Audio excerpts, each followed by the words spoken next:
merci beaucoup à nos sponsors ñi ñuy gunge ci matinal bi ñu egsi ci jàngat bi ak Souleymane Niang Souleymane Chérif mbaa jàmm. c'est daan naan Cobra rek. moom la tëddee moom la tëddee. ah baax na jaajëf As Ndaw ñu ngi lay nuyu bu baax suñu waaju baax. baax na. non yow kay président nga laaj Malick moo toj man dama ko gunge ci reetaan bi rek waaw. yéen daal la yéen a fi reetaan alors Souleymane loolu du jëm kaw waxu suuf la. waaw introduire Souleymane ñu jaar ci leneen. Souleymane voilà yaa ngi fi sànq ci suba ba léegi ñu bàyyi la nga nuyuwaat xanaa ñi door a egg si léegi rek. ci di nuyu émission suñu mbokk téléspectateurs yi ñu seetaan. di am mbégte di teew fii ajuma bu nekk.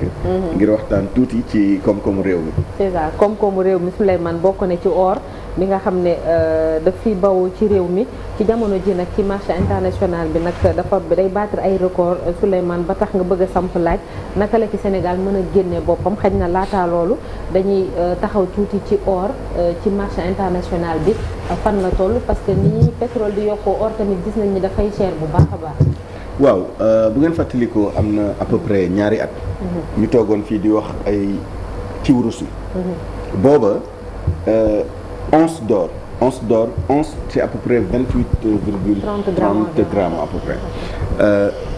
mu ngi doon jar 1600 1700 di dem $1800 te booba jàppoon nañ ni déjà loolu c'était un record battu.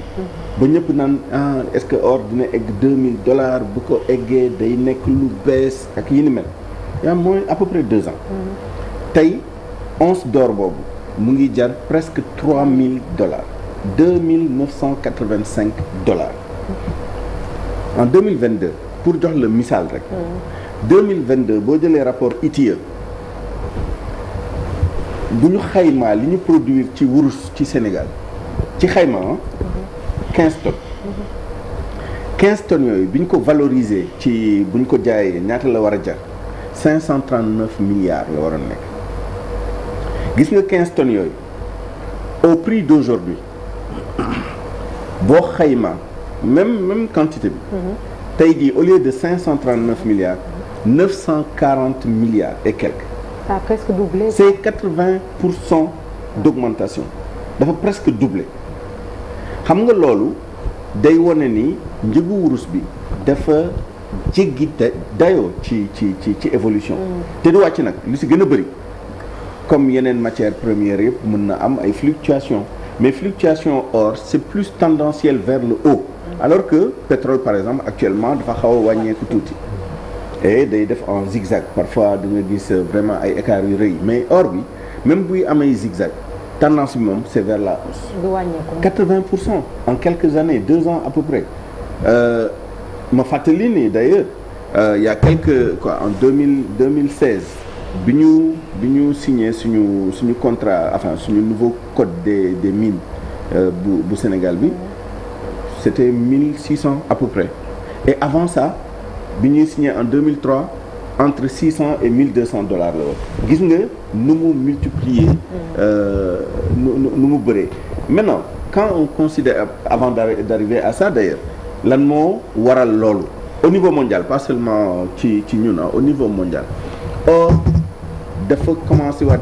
jëlaat valeur refuge bu mu nekkoon bi mooy lan moom mooy voilà yeneen actifs yi dañoo risqué tellement dañoo erratique tellement dañoo imprévisible tellement muy matière première muy les devises muy les actions muy même les obligations gis nga àdduna bi tey nu mu mel récession bi ñuy ragal et cetera te yooyu bu amee en général investisseurs yi dañuy jël les actifs un peu sûrs te wurus dafa bokk ci actifs yooyu. moo gën a wóor voilà refuge de valeur la du monnaie refuge de valeur la aussi mais dañ koy utiliser pour des transactions unité de compte la peut-être or amul caractéristique yooyu yëpp mais am na benn caractéristique bu monnaie am.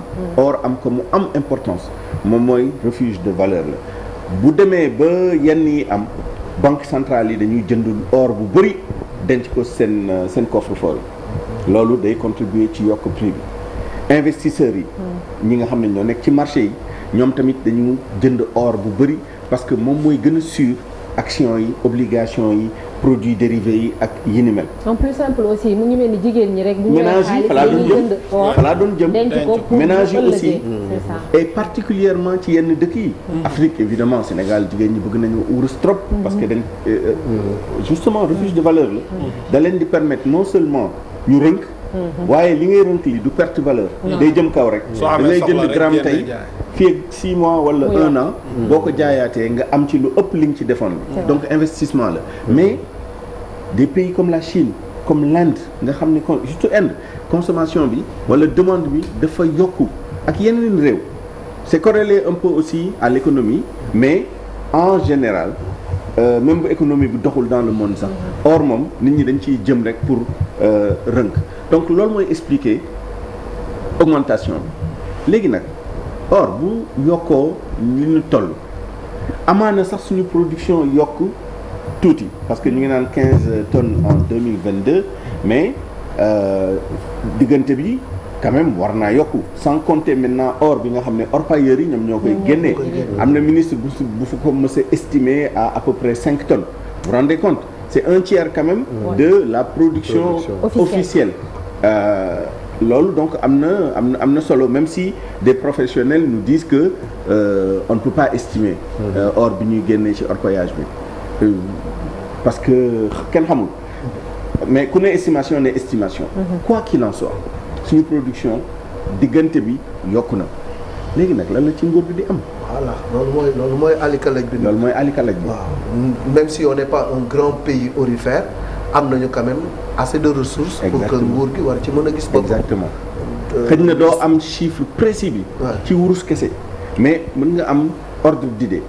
par exemple ci rapport ITIE bi mu lay wax bi nii en 2022 revenu. Quand je dis revenu état la à travers le trésor public, la direction de l'environnement, la direction des mines, etc., etc. 275 milliards le revenu secteur minier bi, enfin secteur extractif en général. Donc 235 secteurs miniers. Après il faut aller voir dans le détail or bi ñaata la si représenté. boo jëlee revenu yëpp y compris li ñuy def ci investissements sociaux yi environnementaux yi li ñu cotiser IPRES CSE CSS li ñu jox état bi en termes de taxes d'impôts et cetera c'est le total. C'est juste dire que vous voyez les sommes énormes dont on parle li ci bénéficiaire revenu yëpp di am encore moins li ci état bi di am donc xel mën na jàpp ni mën nañ ci am lu ëpp lool. jëwriñ ji demoon na fa déjà pour xool la situation et le ministre avait promis. que ni dinañu gën a jooyantiwaat yëf yi ba Sénégal gis ci boppam. exactement parce qu'il y a un problème de fond déjà c'est le problème des déclarations. c'est-à-dire il faut ñu am des données quand même fiables pour xam ñaata la ñu produire revenu yi ñaata la ñaata am na yoon yoo xam ne t'as pas besoin de parce que si circuit officiel lay jaar di nga mën a contrôler en amont. En aval pardon.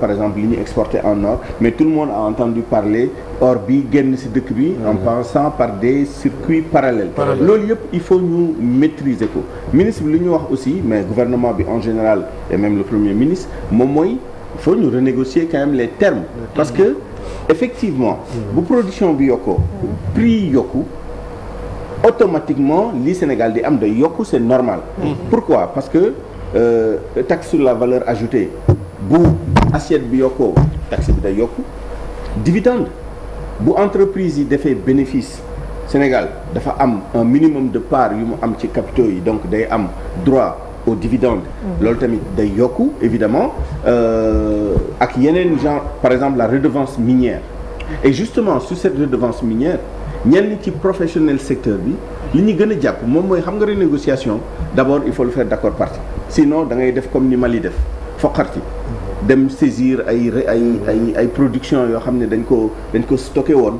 wala jàpp nañ fi ay directeurs yóbbu leen kaso ba pare forcer les sociétés à appliquer benn code minier boo xam ne ben bi ñu signé contrat yi c'était sous l'empire d'un autre code yooyu yëpp jaay doole la évidemment dina la indil alal sur le moment parce que le Mali est un très grand producteur d'or l'une des plus grandes mines d'or du monde actuellement de l'Afrique et même du monde Mali la nekk donc am nañu wurus. bu nekkee da nga saisir stock ba pare forcer nit ñi ñu fay la par ay centaines de milliards di nga ko am léegi mais à la longue investisseurs yi dinañ la ragal. du ñu ñëwati. dinañ la moytu et cetera donc c'est du pilotage à courte vue donc certains professionnels pensent que yenn leviers tels que la redevance minière actuellement c'est à 5%.